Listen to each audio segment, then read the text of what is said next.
दोस्तों, एक तलाकशुदा औरत मिलती है अपने पति से एक भंडारे में, जिसको देख के उसके पति के होश उड़ जाते हैं।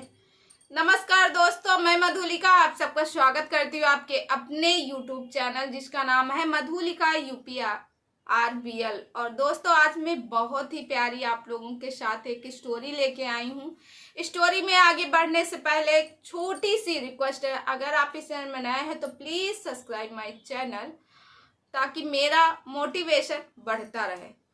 तो दोस्तों, ये कहानी है जिसको सुन के आपके आंसू आ जाएंगे।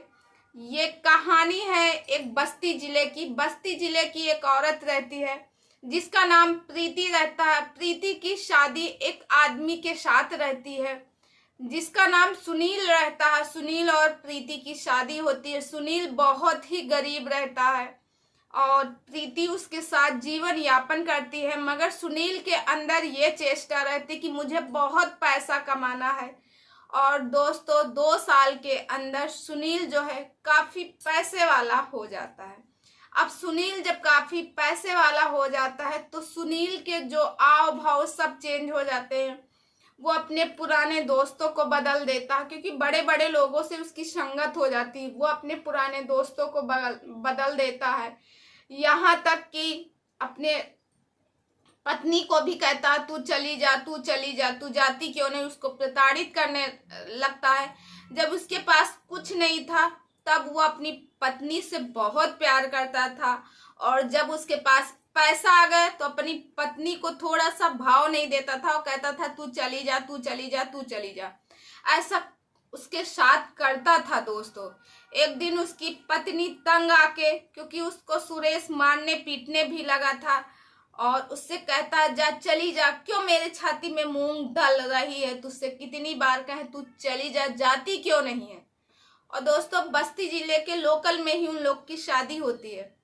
अब उसके बाद दोस्तों, उसको फिर एक दिन वो मजबूर होके चली जाती है और कहती है ठीक है मैं जा तो रही हूँ, मगर याद रखना एक दिन तुम खुद आओगे और कहोगे कि तुम मेरे साथ रहो, मैं तुम्हारे साथ नहीं रहूं। तो सुनील कहता वो दिन कभी नहीं आएगा, जा। प्रीति चली जाती है।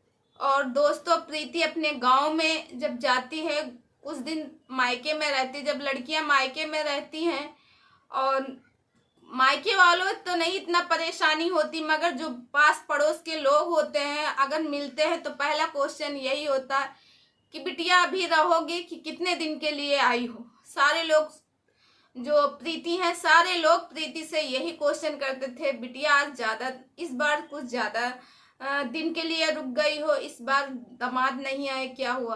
फिर प्रीति एक दिन परेशान होकर अपनी माँ से कहती है, माँ मैं यहाँ रहूंगी, सभी लोग मुझे कुछ ना कुछ बोलते हैं, मैं कितना सबसे झूठ बोलूं, और मैं चाहती हूँ कि कुछ काम करूं जिसकी वजह से मेरा गुजर बसर भी हो और मैं लोगों की तानों से भी मुक्ति पा जाऊं। तो उसकी माँ कहती है बेटा तुमने सही सोचा है। उसके बाद वहीं पे प्रीति की कुछ सहेली रहती हैं जिनसे उन्होंने बात किया, क्योंकि अयोध्या जी पास में रहते हैं। तो अयोध्या में वो जो भंडारे में काम होता है, भंडारे में काम करती हैं। कोई पूरी बनाता है, कोई पूरी बेलता है, कोई सब्जी काटता है, और मिल जाता है, खाना भी खाने के लिए मिल जाता है, और साथ में उनकी महीने की इनकम भी हो जाती है। अब इतना कहने के बाद प्रीति से कहती है तुम चलोगी, तो प्रीति कहती है हाँ मैं चलूंगी। प्रीति को लेके जाती है, और प्रीति देखने में तो सुंदर थी ही, ना तो उसके कोई बच्चा नहीं था, सुशील भी थी, वो मर्यादा में रह के सारे काम करती थी। प्रीति गई और वहां पे पंडित जी रहते हैं, पंडित जी से मिलवाती है, जो भंडारे का पूरा वो देखते हैं, उनसे मिलवाती है। उसकी सहेली सुशीला कहती है पंडित जी ये भी काम करेगी, ये भी खाना ही बनाएगी, हमारी जैसी है। अब पंडित जी उससे भी रख लेते हैं। पहले स्टार्टिंग में तो उसे एक दिन का 200-300 रुपए देते थे। फिर प्रीति जो है मन लगा के और पूरी मेहनत से काम करती है तो उसकी सैलरी बढ़ा देते हैं। प्रीति जो भोजन बनाती है, यानी जो भंडारे वाला, वैसे भी भंडारे का भोजन बहुत टेस्टी रहता है, मगर प्रीति के हाथ का कुछ और भी टेस्टी रहता। जितने लोगों के वो ठेका उठाते थे पंडित जी, उसमें प्रीति जरूर जाती थी। प्रीति की बहुत ज्यादा प्रशंसा होती थी। अब उसके बाद दोस्तों एक दिन जो सुनील है, सुनील अपने दोस्तों के साथ कहा यार सब लोग जा रहे हैं अयोध्या राम मंदिर देखने, मैं भी चलता हूँ। तो फरवरी में वो गया अयोध्या राम मंदिर देखने के लिए। जब वहां गया तो देखा कि भंडारा बना हुआ है, तो सब लोग कहें चलो भंडारा खाते हैं। उसके सारे दोस्त वो भी भंडारा खाया। कहा कि यार मैं सोच रहा हूँ कि मैं भी एक भंडारा करवाऊं। तो पंडित जी से, तो उसके दोस्त कहते हैं इसके लिए तो आपको पंडित जी से बात करनी होगी, यहाँ जो भंडारा करते हैं उनसे बात करनी होगी। तो फिर जो जगदीश पंडित रहते हैं, जगदीश पंडित के पास उनको लेके जाते हैं। पता चलता है जगदीश पंडित है, तो उनके यहाँ जाते हैं, उनसे कहते हैं कि पंडित जी मुझे भी भंडारा करवाना है और कैसे क्या इसका प्रावधान है प्लीज मुझे बता दो, जिससे थोड़ा बहुत भला हो जाए, मैं भी करवाना चाहता हूँ। तो पंडित जी कहते हैं ठीक है कोई बात नहीं, हो जाएगा, मैं तो भंडारे का ठेका ही लेता हूँ, हमारे यहाँ लेडीजें ही ज्यादा रखे हुए हैं क्योंकि लेडीजें साफ सुथरा और अच्छा काम करती हैं। तो उसके बाद दोस्तों उसने कहा, पंडित जी ने कहा कितने आदमियों का भंडारा है? तो उसने कहा ज्यादा नहीं 500।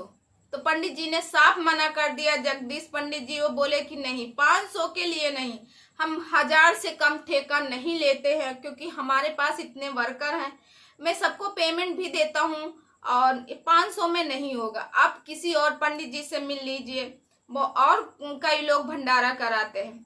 इसके बाद दोस्तों वो वापस चला आता है, वहीं रहता है, 2 दिन के लिए रुकता है।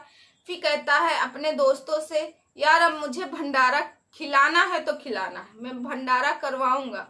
फिर अपने दोस्तों से कहता है क्यों ना कोई और पंडित जी से बात किया जाए।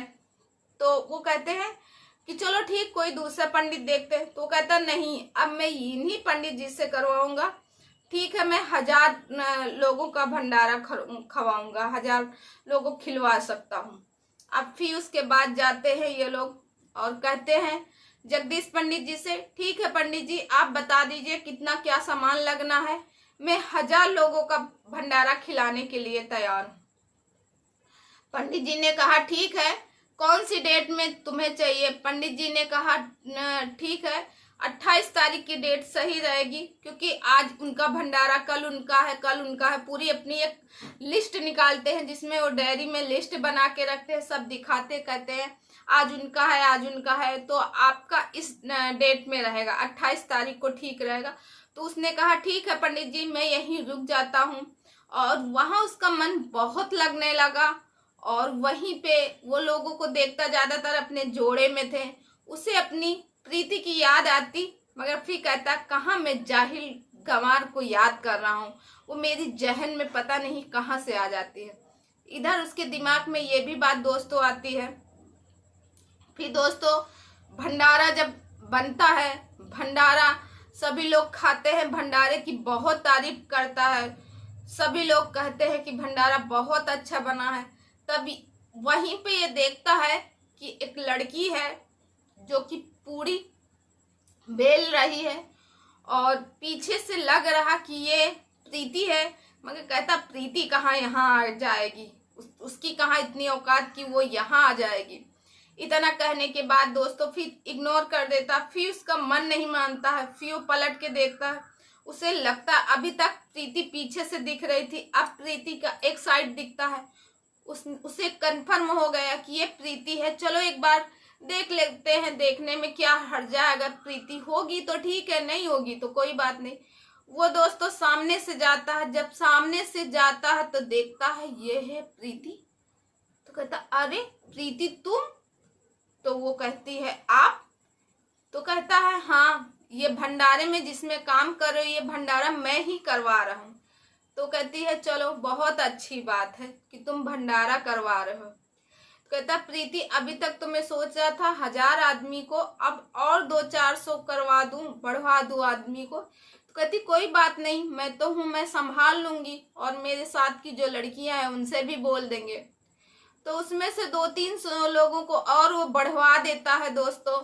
उसके बाद प्रीति को पैसा देने लगता है। प्रीति पैसा लेने से मना कर देती है। वो कहता है, प्रीति तुमने खाना बहुत अच्छा बनाया था भंडारे का, सब लोग बहुत तारीफ कर रहे थे। तो उसकी जो सहेली रहती है वो कहती है कि पहली बार नहीं कोई इसकी तारीफ की है, इसकी तारीफ तो हमेशा सभी लोग करते हैं, ये बनाती ही इतना अच्छा है। अब उतने में वो कहता है, प्रीति मुझे माफ कर दो, मैंने तुम्हें पहचाना नहीं और मैंने तुम्हारे साथ बहुत गलत किया, चलो प्रीति अपने घर चलो। प्रीति कहती, कौन सा घर? वो घर तो मैंने 2 साल पहले ही छोड़ दिया, अब मेरा कोई घर नहीं है, मैं तो बस यहीं भगवान के चरणों में सेवा करती हूँ लोगों की। और ये नहीं, मुझे गरीब मत समझो कि मैं तुम्हारे पैसों से मैं कुछ खा पी पाऊंगी, मेरे पास खुद का 1000 रुपये तो मैं कमा ही लेती हूँ, तो मैं अपना खर्चा निकाल लेती हूँ और यहीं पे मैं किराए का कमरा लेके रही हूँ। इतने में सुनील चला जाता वहां से, फिर अपने दोस्तों से पूरी कहानी बताता है कि तुम्हारी भाभी हैं यहाँ पे। फिर उनके दोस्तों के साथ वो आता है। वो लोग कहते हैं कि भाभी जी चलो माफ कर दो सुनील को। तो आखिर में तो वो पत्नी ही थी, उसने कहा चलो ठीक है, एक मौका और देते हैं। और दोस्तों, भगवान राम की दया से आज प्रीति और सुनील एक हैं। दोनों लोग चले आते हैं घर और प्रीति खुशहाल है। आज प्रीति के एक छोटी सी बेटी है।